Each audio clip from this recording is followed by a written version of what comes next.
Welcome, welcome, welcome everyone to Nexus Gaming Series. I am your host, DB Smiley, bringing you Unemployed Gaming.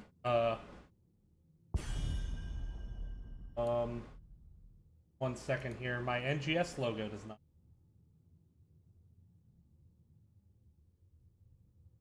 See if we can fix that. We can't at the moment, so I will try to debug why I have no logo. But in the meantime, apologies, the NGS community. I am trying to figure out why that logo is not there. In the meantime, here we go.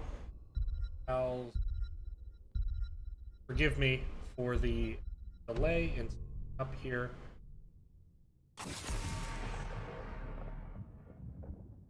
Cannot seem to find where my NGS logo went, so I will rectify that as soon as possible. Bear with me here.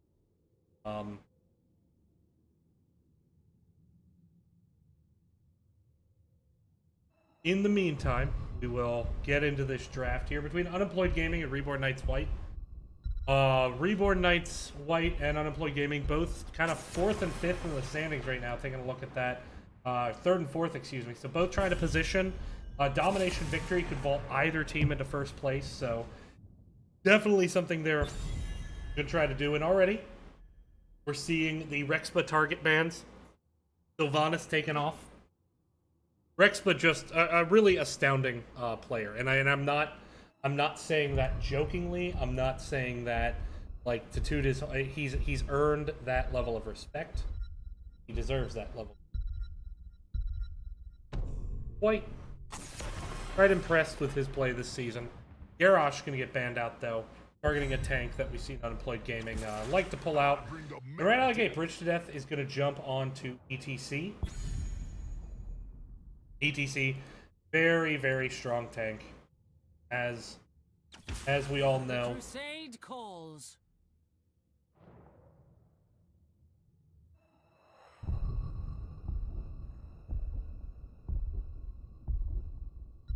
So I will not be able to fix the NGS logo here before the first game. Just from the standpoint of I'm casting a game right now or in draft, but in between games I will get that logo fixed. I do apologize to the NGS community for not having that up. It's just that somehow it got cleared out of Soothsayer and it doesn't seem to want to come. Apologies there. But Kooks, teammate I used to play with, he on Reborn Knights White, gonna go ahead and grab Joanna. Joanna's good on the point. She's very hard to push off the objective. And then Kael'thas, just good area control damage. The shrines are pretty tight. Kael'thas can really cover quite a bit of it with a flame strike, can make living bomb really difficult to deal with. On the other side, though, Lucio, who I would not say is a top tier support, but he's good. But Lucio and then Zarya, who is definitely kind of a flex pick in a lot of ways. But I kind of like that pairing because Lucio has really good sustain stealing but lacks burst mitigation. So that's an interesting combo, I think. On the other side, Greymane ban, Tychus ban.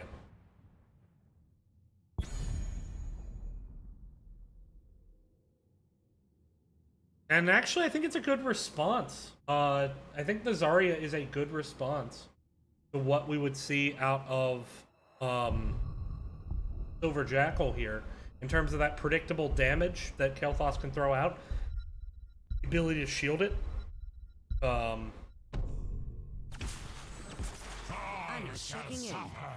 Two pretty meta picks there. Meta soul laner in terms of Leoric, very, very strong at the moment. And then T-Pole grabbing Anna, who is really arguably the top support in the game right now. I mean, it depends on really team comp. If you're going for a hyper blow up, Tyrande can be quite strong. See what happens there.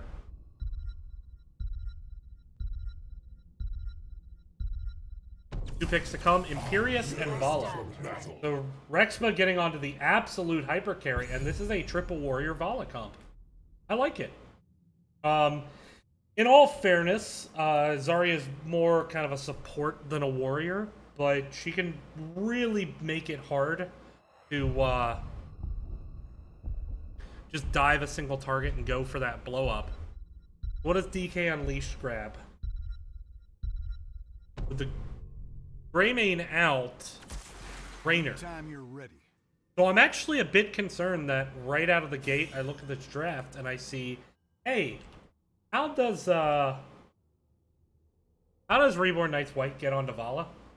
And kind of the only thing I can say is, well, if Rexpa eats free Kael'thas damage, then yeah, they can kill Vala. But like, Rexpa's not going to do that. He's just incredibly strong. So this is a cool setup.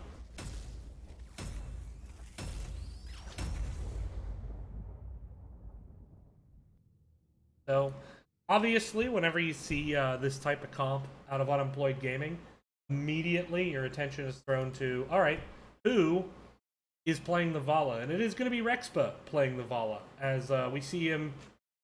You know, we don't see Vala in that group, but it definitely fits the bill of the type of hero he would play. And this could be pretty strong here for Unemployed Gaming, though, as I'm a bit concerned about where the damage onto Vala comes from the other side. So, with that now, heading into the match. Taking a look right out of the gate at the members of Unemployed Gaming. We're going to have Rexpa on Vala, Nathan going to be on Zarya. We're going to have Scooney going to be on Lucia, Sturge going to be on ETC, and Bridge to Death going to be playing Imperious. It is Unemployed Gaming, but over on the right, formerly running with Turtles, now Reborn Knights White, we're going to have Silver Jackal on Kael'thas, T-Pull on Anna, Alizar going to be on Leoric, DK Unleashed going to be on Rainer, and Kooks going to be on Joanna. Level 1 talents here. Pretty standard for a hyper carry Vala to go the Hatred, Hot Pursuit. Just get that extra movement speed to be able to let her jump in and grab finishes real quick.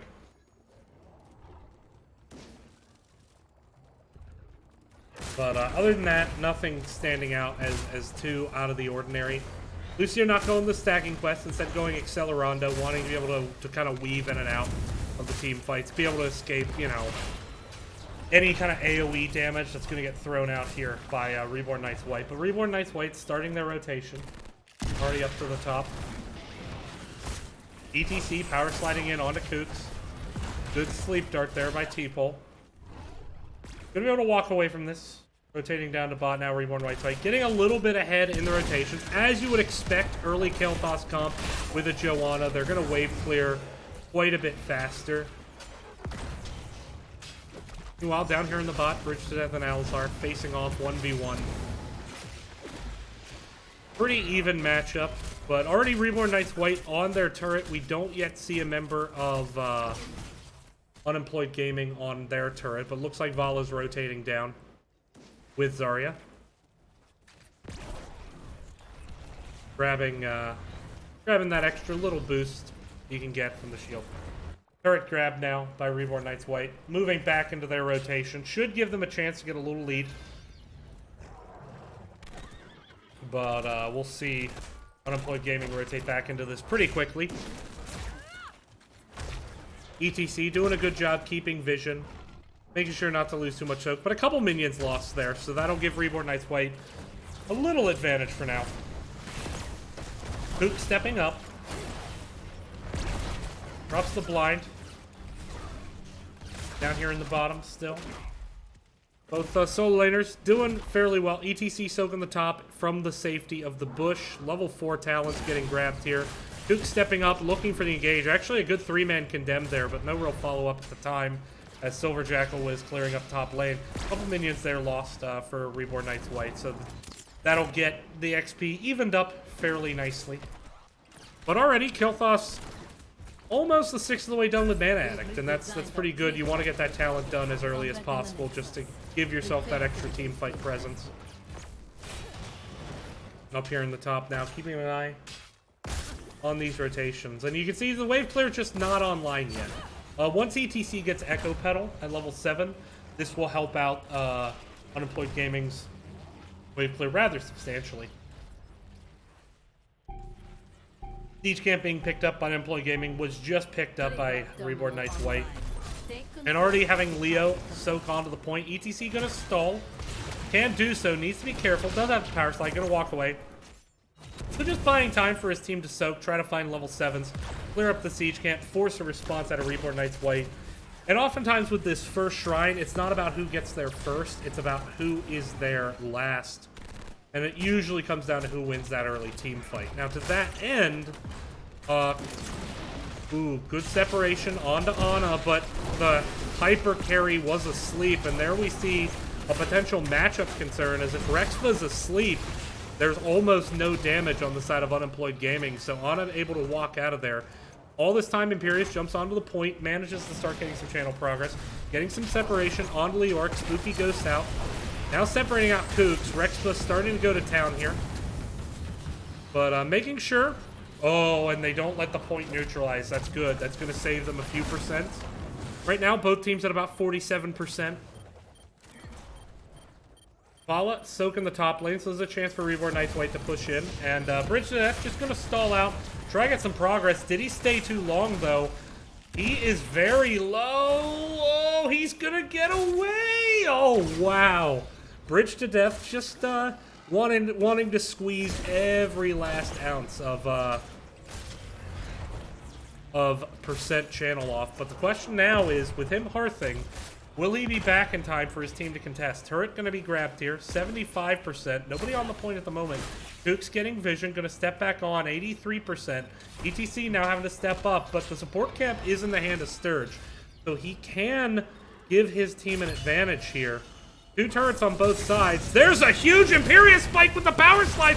What a fantastic engage, and it's going to secure the first kill onto Kel'Thas. Now Alazar goes down. Kook's running away. That was one of the best engages I've ever seen. And they do manage to get Joanna on the backside of that. Bridge to Death, dropping the big spear. ETC with the perfect follow-up. What a fantastic engage, and that fight was over as soon as it started. And there you see the power of Imperius now trying to get onto Alazar, and Alazar is going to go down trying to stall the objective. And that is going to be the first shrine heading over to Unemployed Gaming. DK Unleashed did not drop his turret there, which was good because the engage was so strong that it was basically lost at that point. Might as well save it for the next shrine. DK gets the wall mid, now pushing into the top. Kel'Thas trying to look for Rexpa. Needs to be a bit careful here. Laser coming in, hitting Silver Jackal, doing quite a bit of damage. Top turret goes down. ETC, when he pops out of this, could power slide in aggressively. 4v4 at the moment, and the HP bar is still favoring Unemployed Gaming. They are going to grab this turret. They managed... Ooh, okay. They did manage to grab the well as well. They have level 10, so this is looking very strong on the side of Unemployed Gaming. They're looking really good at the moment. We have Strafe, Angelic Armament, Stage Dive, Down Barrier, and Expulsion Zone. So a lot of potential with that Expulsion Zone to kind of trap people and get some isolation. Set up Vala to just execute a single target. Meanwhile, now we're seeing a switch in the solo lane, putting Imperius with his engaged potential with Spear in the 4-man. ETC with that Echo Pedal Stage Dive. Going to be soaking the side lanes. But Leork now rotating up to mid. Good. Bridge to Death is very hard engaging this, trying to move on to Silver Jackal. Now the Expulsion Zone, trying to buy space. Here comes Leork with a great Entomb, but the Sound Barrier and the Stage Dive could enable a big re-engage here. Bridge to Death goes in with a big spear, but is low, gonna have to back up. Nano Boost was used onto Kel'Thas, but not enough damage coming out, and Alazar gonna be the first to fall into that fight. And it looks like now Unemployed Gaming might be able to grab this huge spear onto Raynor. That's another kill, and Bridge to Death is just like Oprah Winfrey at this moment. You get a spear, you get a spear, you get a spear. Everybody gets a spear. And unlike on the Oprah Winfrey show, I don't think the red team is enjoying all that they're getting here.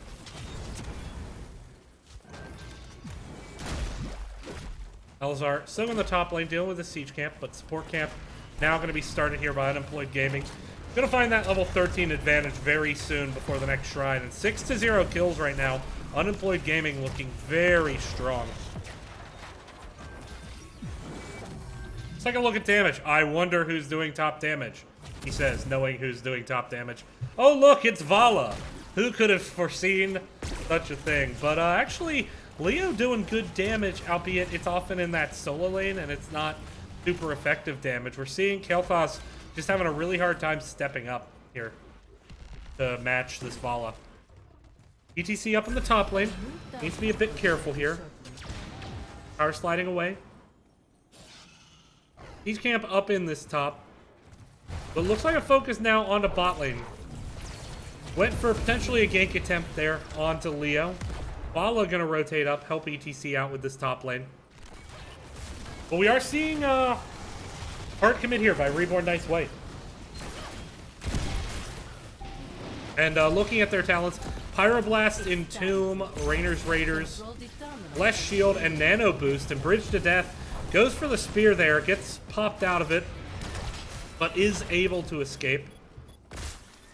Kael'thas trying to channel the point, has to break off. Angle just not favorable for them at the moment.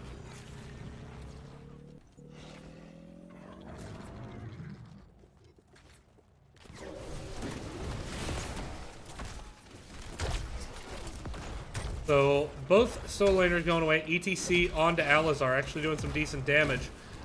DK Unleashed looking for an opportunity to try to sneak onto this point. Kook stepping up, trading into Zarya at the moment. Looks like, though, we might see a gank attempt onto this ETC. And this is a 4-man rotation, but ETC power slides right on through that Leoric. And that is a lot of energy, a lot of time expended going for an ETC gank. They don't find it. They need the soak level 13s. But now they should be able to move up onto the point. Bridge to Death's going to back off, but they are going to go ahead and grab their siege camp. Try to get some additional pressure, potentially, with the Triglav Protector. If they can grab it, ETC can stage dive up, so we can actually be there a little bit faster than Leoric at this point. But no rush. I love the patience out of Unemployed Gaming. They know they don't have to win it 100-0. They just have to win it. Now, gonna move on to Kook. Spear, little odd hitbox, but a great stage dive right in the back line. Followed up by Sleep by Ana, but it's immediately broken out by the Rainer. There's the Entomb actually trapping Rainer in with the members. Oh no. Going for the Pyroblast onto Rex, but he manages to survive it. There's the sound barrier, trying to force the engage, moving in onto Alizar. The power slide was there. Face melt interrupted briefly by the Condemned. Bridge to Death a bit low, dropping the healing totem, and they're going to move in onto this fort. ETC going to soak away, and they're going to get level 16s.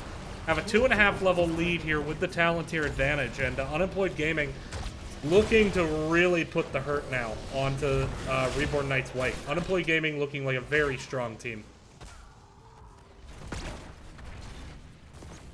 Support camp also going to be grabbed, so really good camp rotations here by Unemployed Gaming. They're also grabbing their turrets. They want to make sure that on this third shrine, which is typically game ending, that they have all the resources they could want. They managed to take top fort quickly with the siege camp, so they are going to, or with the siege camp and with the kills they got. So now they're going to focus their energy onto bot, open up a win condition with this next Shrivlog Protector. And with as healthy as it still is, if they can get this fort quick, they could easily move on and open up Keep Wall, and they really have a good win condition at that point. We're seeing the Triglav Protector go for some team fight damage here. Now behind the fort, Kook's though doing a decent job zoning, focusing on to Rexpa. Here comes the stage dive though. Silverjackal in a really awkward position. Rexpa on the chase, gonna go get himself a Kael'thas kill. And now Keep Wall gonna be the focus, although we need to turn around and get the fort, guys. Team.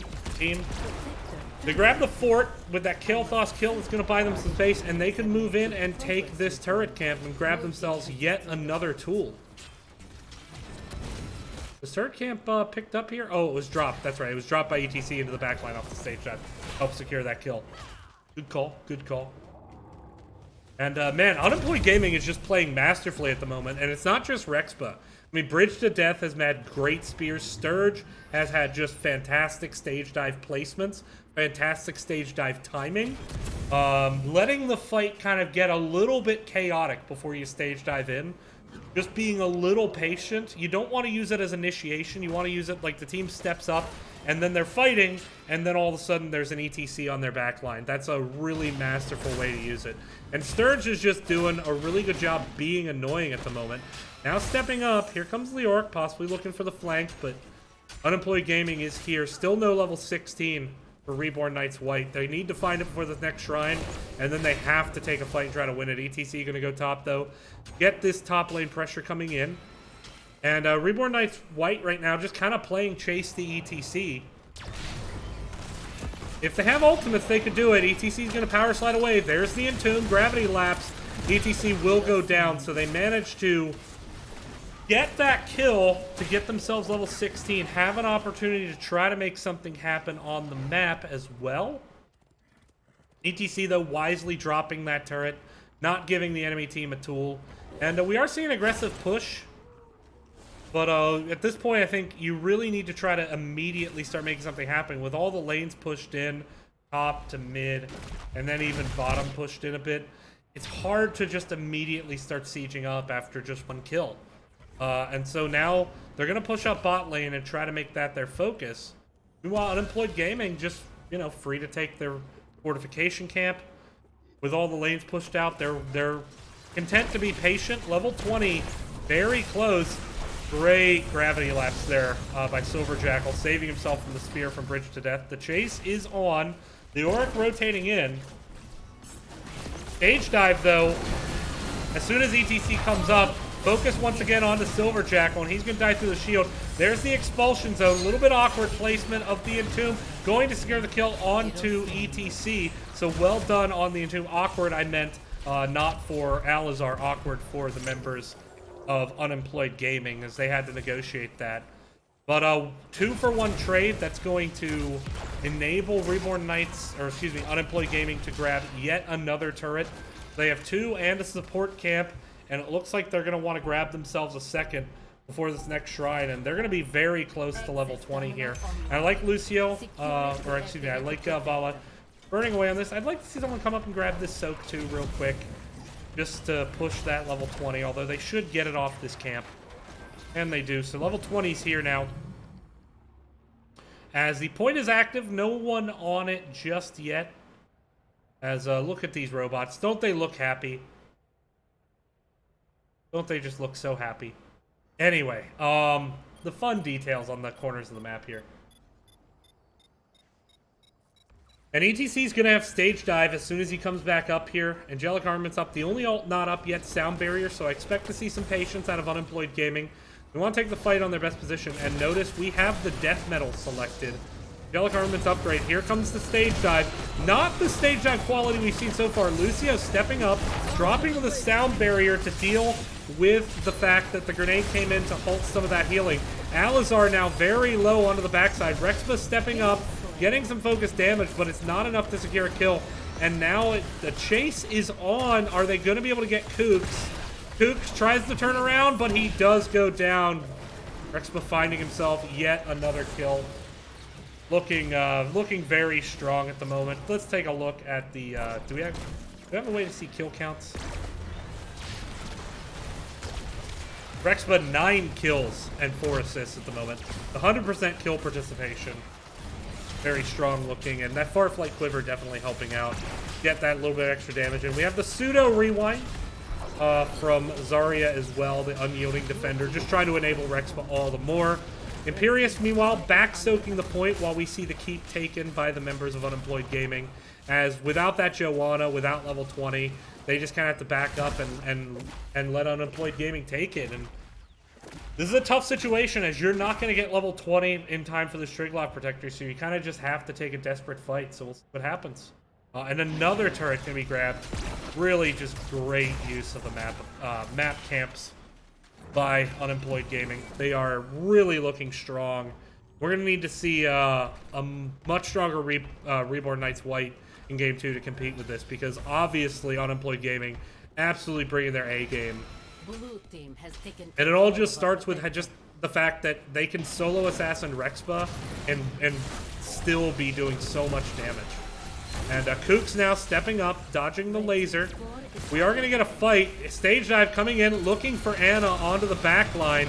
Anna not even able to get the nano boost out on the Kael'thas yet. There's the nano boost finally. Triglav turning his attention to the core. The laser going to secure the kill onto Anna. Kooks is low. Kael'thas trying to do as much damage as he can, but it's not enough. The Triglav's still very healthy. 60% as the core shields have fallen. It's down to 75% kill there on the Joanna, and Alizar just having to retreat into the Hall of Storms. 20% on the core, and it is going to be Unemployed Gaming taking a 15 kills to 2 kills victory. 6 structure win. Really, really strong game by Unemployed Gaming. Absolutely dominant. And we expect the series can be competitive. I think it still will be. I think game 2, we could see Reborn Knights White come back strong. But, man, Unemployed Gaming just played like a team possessed that game. And, oh boy, just look at those stats. 9 kills, 6 assists, 0 deaths from Rexpa. And he barely took any damage. I mean, second least damage taken in the game. Only Anna took less damage. So he was really picking his fights well. But again, I think it's just when you have this triple assassin Vala, you have to have some way to prevent the Vala from diving. And they just didn't have that. I don't think Raynor brought that to the table. With the Greymane ban, there weren't a lot of options. We'll see, though, how Reborn Knights White comes back in game 2. We'll be right back, everyone. Thank you for watching the next gaming series. We'll be back for game number 2 in just a second.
Welcome back to the Nexus Gaming Series, everyone. I am your host, DB Smiley, bringing you Game 2 between Unemployed Gaming and Reborn Knights White. Reborn Knights White got everything they wanted from Rexpa and more in Game 1. Taking it to Alterac Pass. This is a map where you can try to make plays outside of the objective and through macro play, especially with the boss mechanics and the just the incredible strength of the mid lane camp. That said, it tends to result in kind of some awkward fights, pokey fights over the point. We're gonna see if Reborn Knights White can do a bit better than they did over those zone control fights on Volskaya. A ban coming out, Ana on Reborn Knights White. Ana incredibly strong on this map, so not at all a surprising ban choice. Especially when we saw a pretty high preference to it on the side of T-Pole there. So taking Ana out of the fight, and again, it makes sense. Because the fights tend to turn into corridor fights on this map, Ana can be very strong. Once again, a Sylvanas ban. They just don't want to deal with Rexpa Sylvanas. And it's hard to blame them. Rexpa Sylvanas, very, very strong. That said, as he showed in the last game, he ain't no one trick. Next pick gonna be next ban. We saw an ETC first pick by Unemployed Gaming last time. They are gonna ban Diablo. Last time I believe it was a Nubarak banned.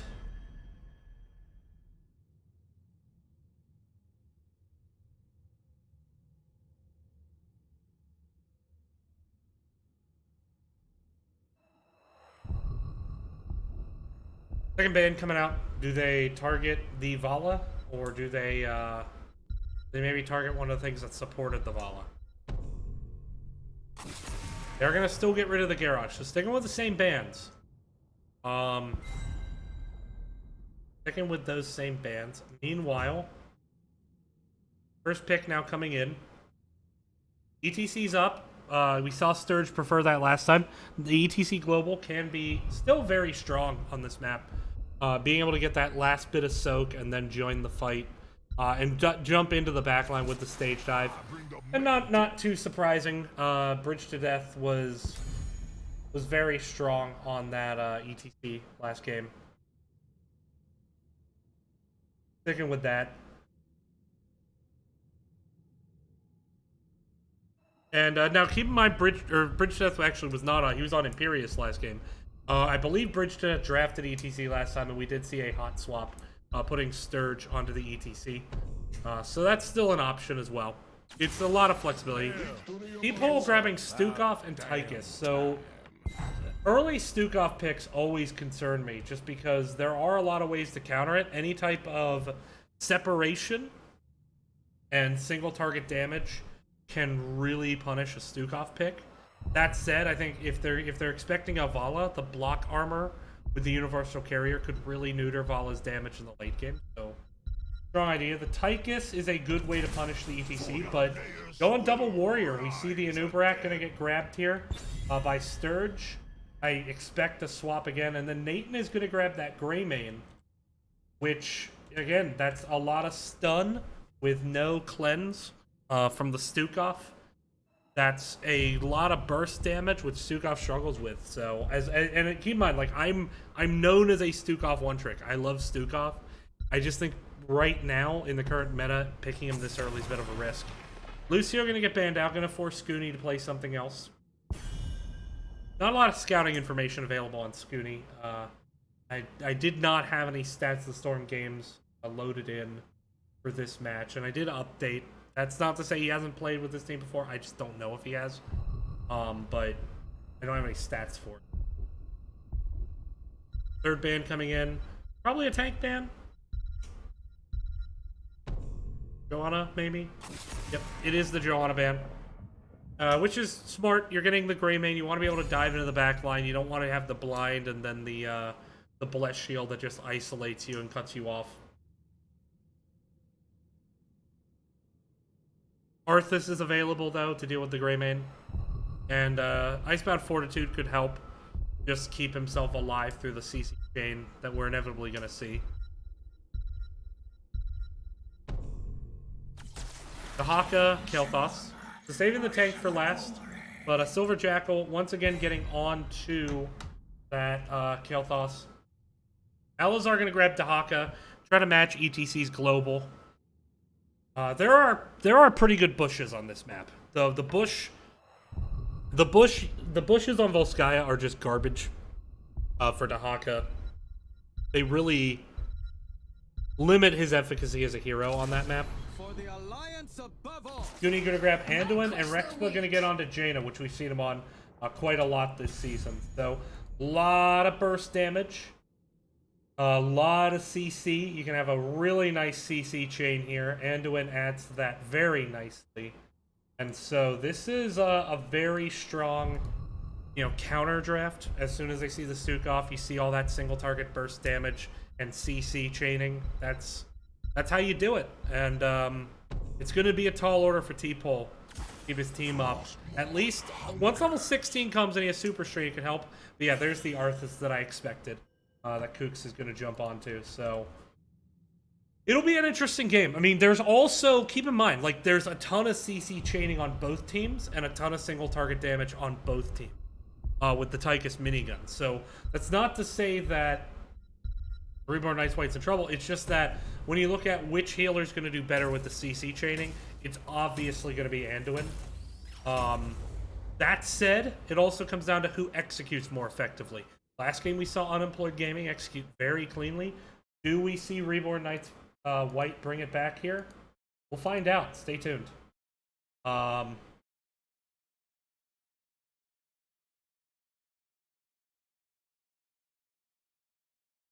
Taking a look now. We're going to take a brief look at the guy I used to play with, Kooks, on Reborn Knights White. He's played kind of the meta tanks you see, and good win rate. Very good KDA for the tank position. But he's going to need to step it up in this game, because Unemployed Gaming didn't come to play. They came to, well, I guess they are playing a game, but you get the idea. Now, moving into the match here.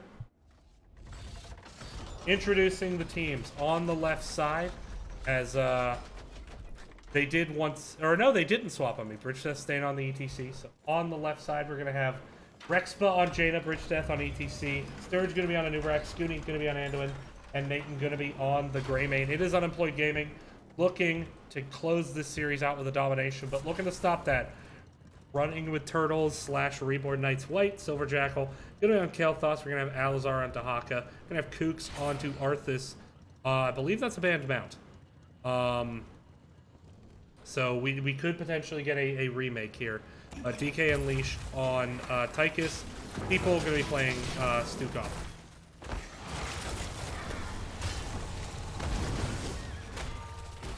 I believe that is a banned mount, though. So... hang on.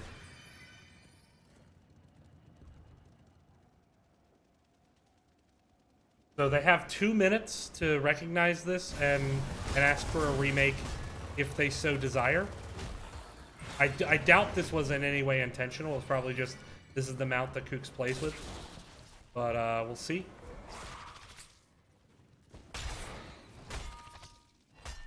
Doesn't look like they're too worried about it.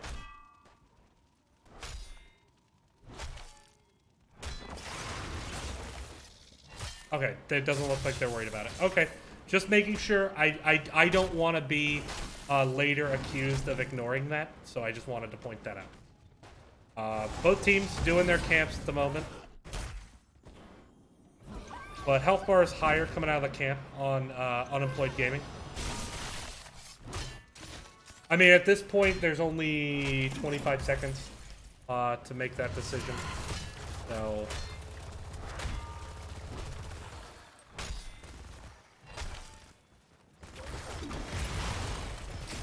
there's an engage onto Kooks.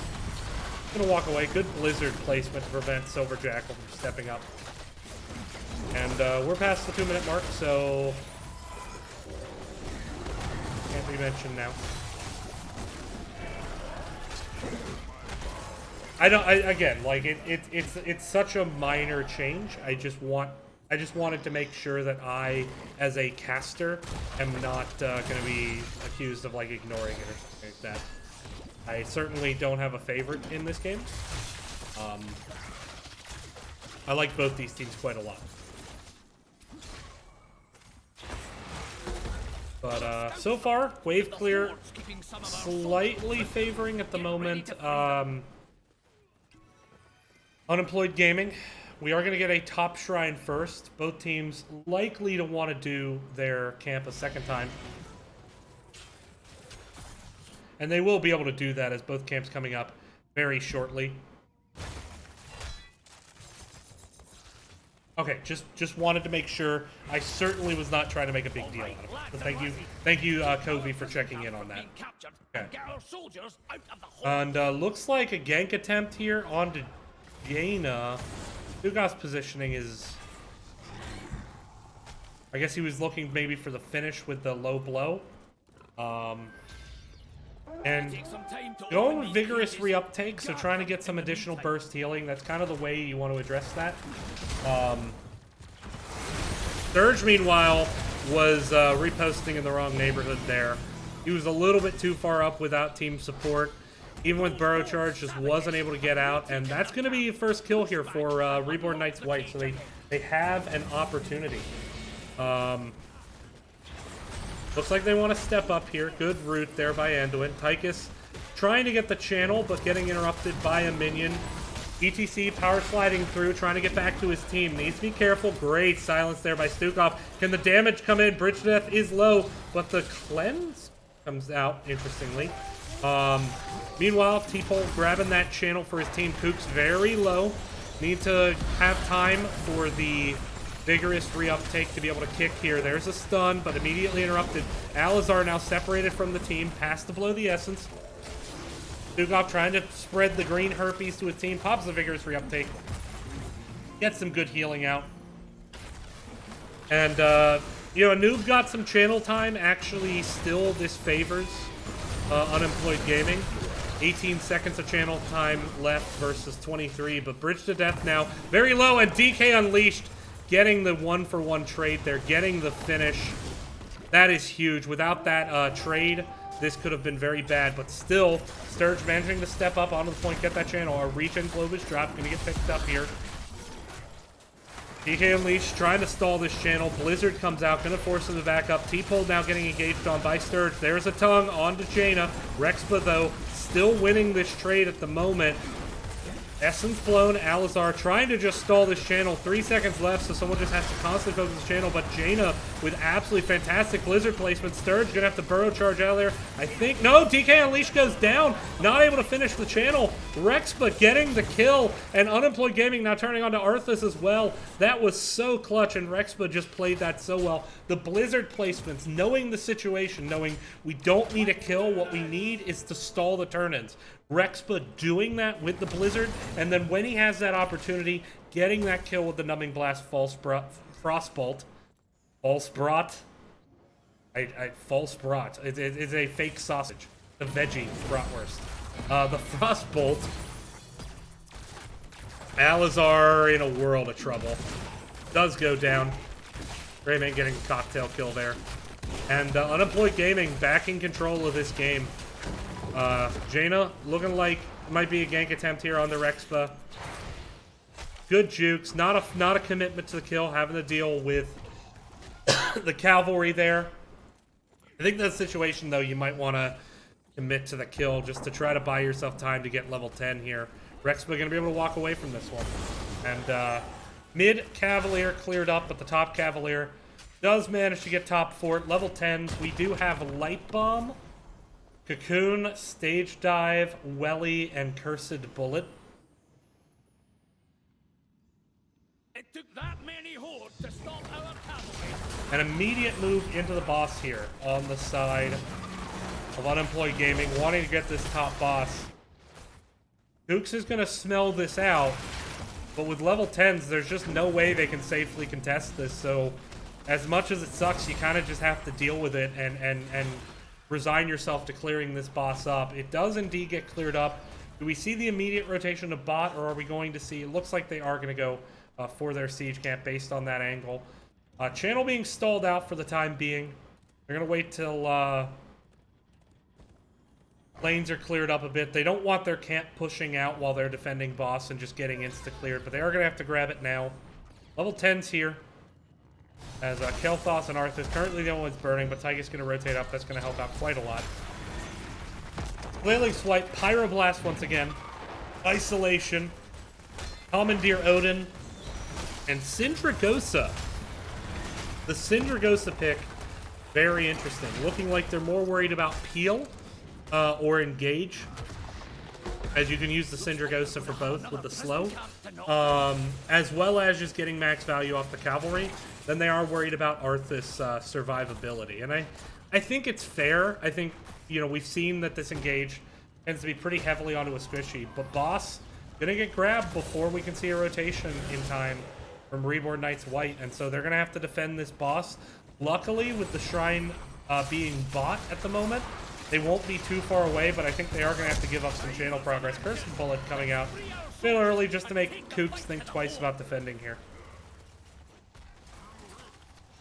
Interesting, no growing infestation. Still going with the low blow, but wanting long pitch. That suggests to me that they're going to want T-Pole to be able to follow up off every single route with that route combo with the silence.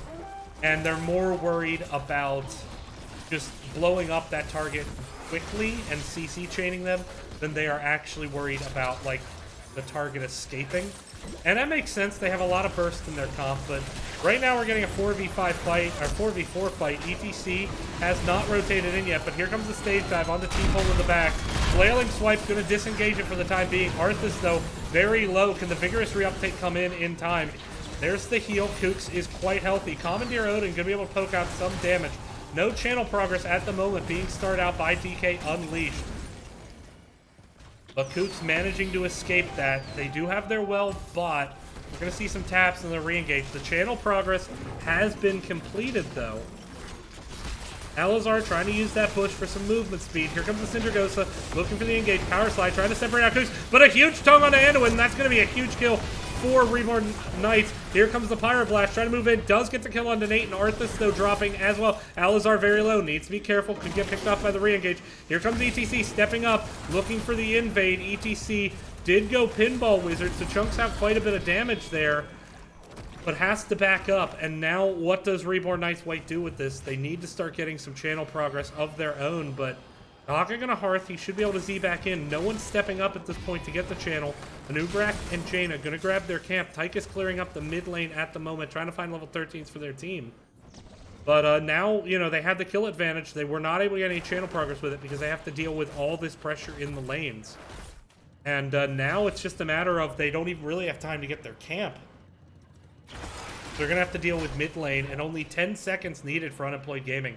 The Reborn Knights White, even when they win, they're not really able to do much with it just because of how well Unemployed Gaming prepped the map heading into that fight. And the boss pressure means you're not clearing up the lanes. Kooks a little bit out of position here. Team's not really here yet. 4v3 at the moment. The Haka and ETC can join. Here comes Kel'Thas now. We have a 4v4 situation. The Haka gonna burrow right on top of Anub. Anub going to see this. Does get rooted. Here comes the stage dive. Gets onto Kooks. Here comes the silence. Trying to make it hard for ETC. Light Bomb comes out. Gets the stun on the Kooks. Flailing Swipe trying to make sure that Arthas can get out of there. T-Pole now spreading that heals. Trying to enable the re-engage. The channel is in for Anub. They have to get onto the point. They have to get onto it now. But I don't think they're going to be able to do it. 5 seconds. 4, 3, 2, 1. No channel progress. There's the cleanse. But they managed to get the kill onto Rexma, and that's huge. Kooks, though, now needing to back up as they're going to have to defend this objective. Pyroblast on the ETC. Not going to secure a kill. But that was a great kill onto Kooks. But now they have to deal with, look how much damage is already being done to this mid. They're going to need to clear this up quick, and then they're going to have to defend. Bot fort is forfeit. Top lane is at least pushed out. It'll give them time to rotate top to deal with that cavalry to save their top keep. But I expect focus on the mid, then they'll deal with bot.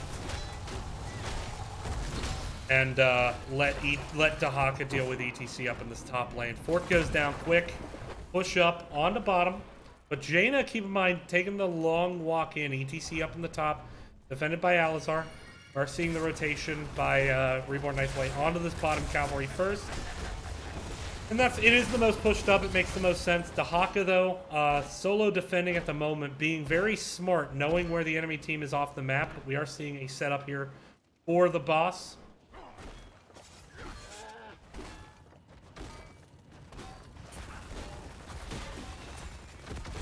Cavalry going to get cleared up, so they lose a fort. They lose another half HP bar on the keep. But I don't know if they're expecting the boss play. And the boss play is immediately being started, and we're not seeing Reborn Knights White rotate up to that. Or are we? No, we're not. Arthas is bottom. Well, where are they going? I think they know the boss is coming, and I think they don't want to engage because of the 16 talent here.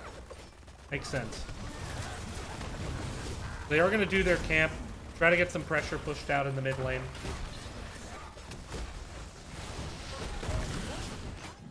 But they are going to have to deal with this Ice Golem running down the top lane. Is that what it's called? Ice Golem? I can't remember the name of it. Either way, it's going to go down soon enough. Meanwhile, boss down here in the bottom getting started by Unemployed Gaming. Nathan and Shuni doing it. Anduin does not have the best healing when it comes to PvE, which is an issue, of course, but we're going to see the rotation coming in. And that's kind of something I noticed, is that like most of the healers that have come out lately suck at PvE healing. White Mane, just bad at it. Anduin, bad at it.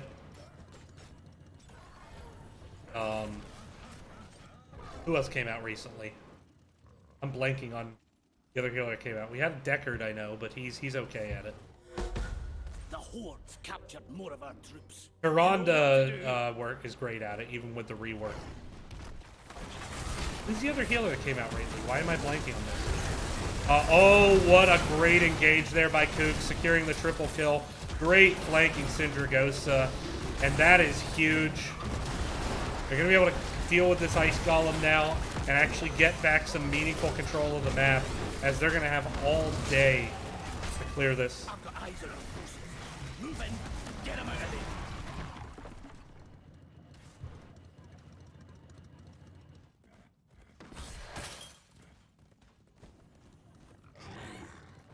We're going to see an immediate move onto this top. And we do see the Universal Carrier, so trying to proc that vigorous reuptake. Going to rely on getting value off long pitch. Keep those cooldowns pretty low. That was such a good Syndragosa there by Kooks. That was pitch perfect. And that's exactly what they need. And now they're going to grab their camp once again, get it going into the mid lane, equalize out. And this is the opportunity that Reborn Knights White needed to take this to a game 3. They've kind of been on the ropes much of this game from a macro perspective, but here comes the stage dive looking for the engage. Dahaka's not here yet, so this is a 4v5, and the huge root with the numbing blast gonna secure the kill onto Kael'thas, and now Arthas going down as well. This is a chase. I think Dahaka, is he gonna drop? He has to burrow. I still don't think he gets out of that alive. Deepole also wondering if he's gonna survive that. Dahaka does go down. 3 kills turned around, and as soon as the pendulum swung in favor of Reborn Knights White, swung right back to Unemployed Gaming. Great engage, great power slide.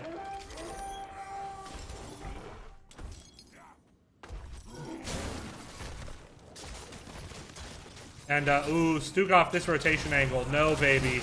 No. No. Oh, no, baby.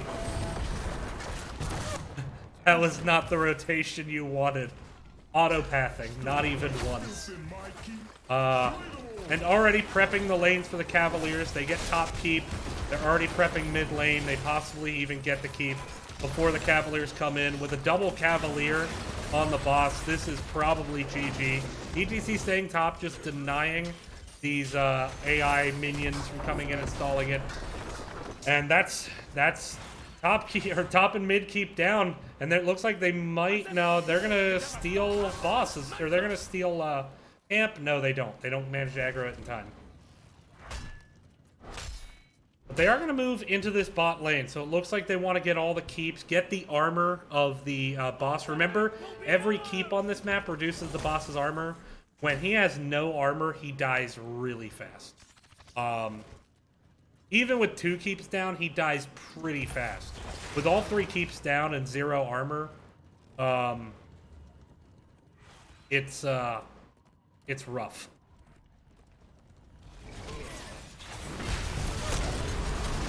As Alizar burrow charges into the back, looking for the engage, buys some time with the burrow charge. Cinder goes to with the root, flailing swipe coming out, but now T-Pole is in such a bad position. T-Pole does go down. Pyroblast into the Jaina, who has Ice Block, ends predictably. Rexpa gonna step up and go ahead and just pop Arthas there as well. Tychus goes down. Silver Jackal, the lone defender. I believe in you! I don't believe in you anymore. Down goes 5-man team wipe with the level 20 advantage. Unemployed Gaming gonna take this dominant series.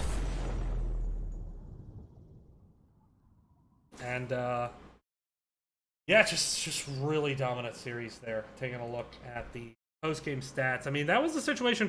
Reborn Knights White definitely had their chance in that game. They actually got a lot of kills. They were up 8 kills to 5 at one point. They had a chance. They got engaged on. They lost 3. Then they lost T-Pole on a very questionable rotations. That was 4. Then they just got 5-man team wiped in the bottom. It was a desperate situation. They had to take the fight in the 20. They had to get the kill. They didn't find it. But, really good play by Nate in that game. 8-2. You got to respect that. But with that, we're going to take a brief break. I'm going to see if I can get a post-game interview, so stay tuned. We'll be right back.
Welcome back, everyone. I am joined by Rexpa, the acting captain tonight of the victorious Unemployed Gaming. How are you feeling after that series?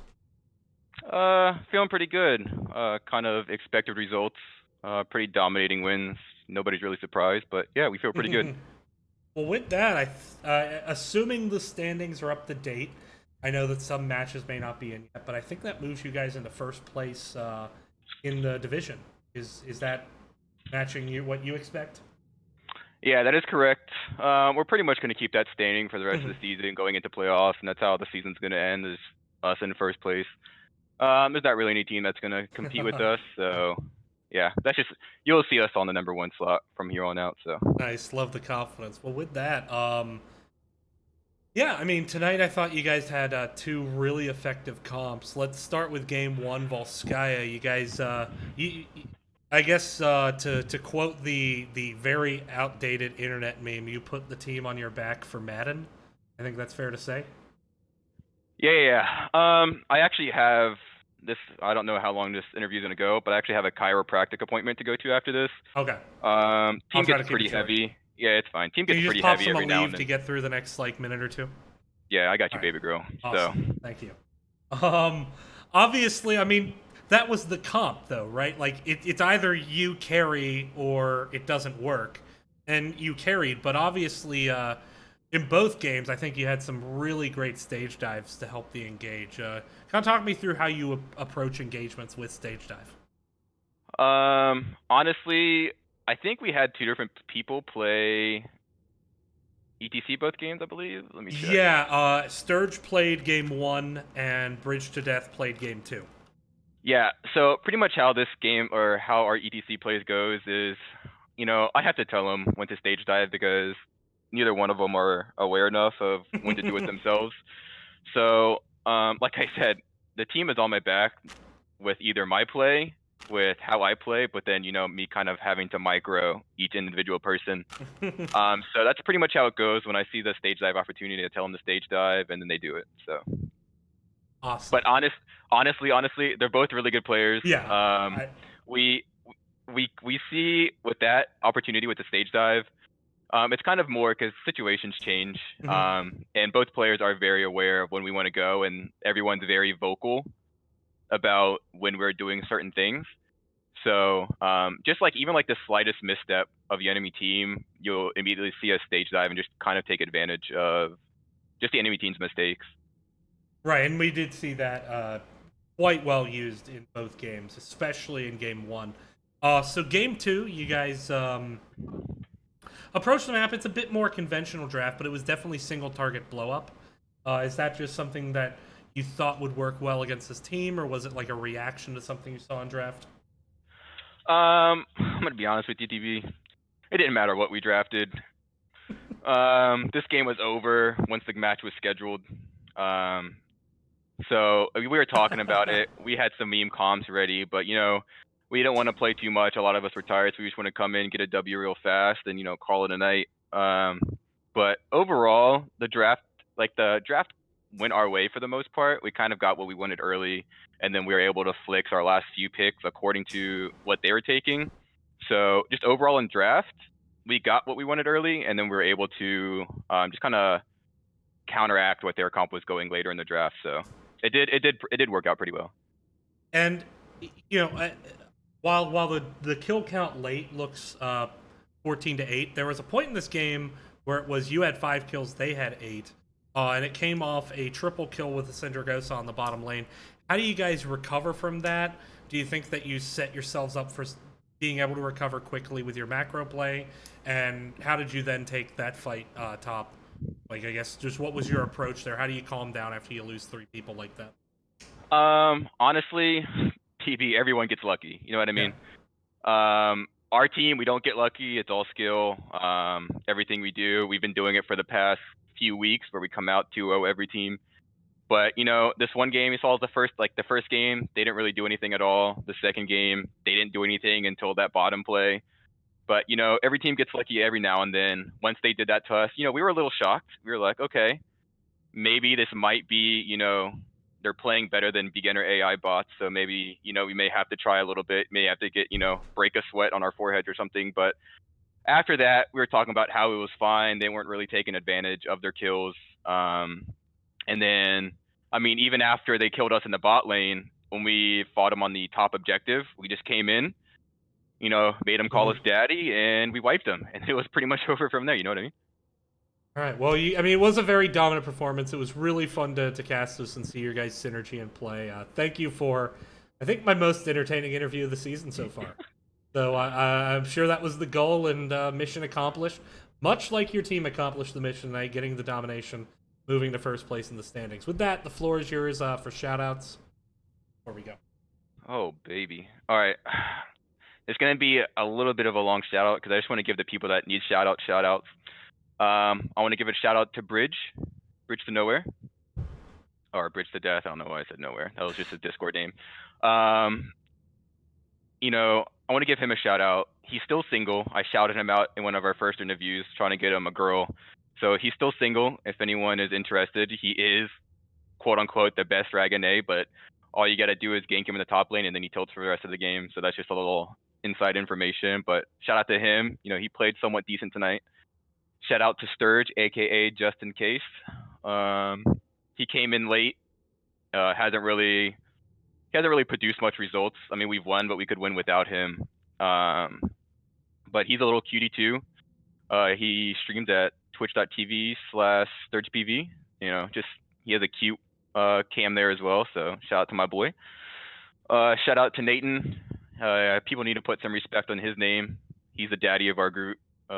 He will clap your cheeks when he has the opportunity. So, and he just went out on a date the other night. He skipped scrims because of it, but I'm glad his date went well, and I love him.